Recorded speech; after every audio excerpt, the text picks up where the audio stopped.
Too many people don't know how to build a fire properly, and if you're one of them, here's a quick tip for you.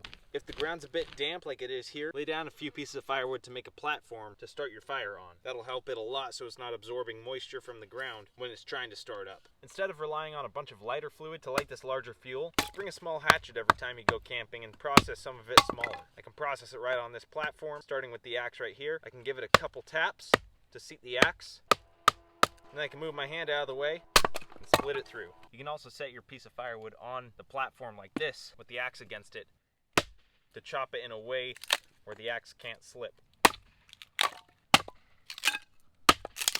For any large pieces, you'll probably have to swing overhead.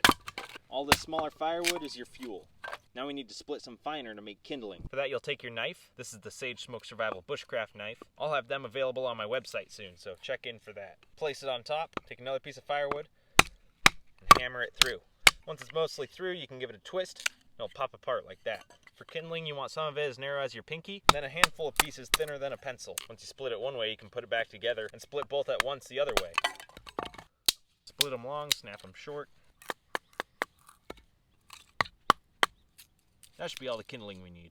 Move all your kindling off to the side and have it sorted a little from smallest to largest. I can grab a few of the really thin pieces from right over here. These will help me get it started. All I'm doing is stacking a little lean-to right here with some of my thinnest pieces. There's hundreds of different ways you can do your fire lay. This is just one way that's easy for beginners. Have some good space between them because fire needs lots of air, especially when it's very small. Then I'll just use my knife to make some shavings here. If you know how to make a feather stick, you could also do that. I want this to be easy enough for any beginner to do. Put all those curls right on top. Now at this point, you can use a lighter or a match right here, and this will go up like a mini campfire. I'm instead going to use this fire starter necklace I have. Make sure it's only the smallest kindling over that flame right now. Once the kindling gets going, you can add some larger. As that starts to burn as well, go to your larger fuels. At this point, I'll crisscross them when I put them on. Kind of a log cabin variation. And that gets a very efficient burn that produces a lot of heat. I'm good to just build a small log cabin.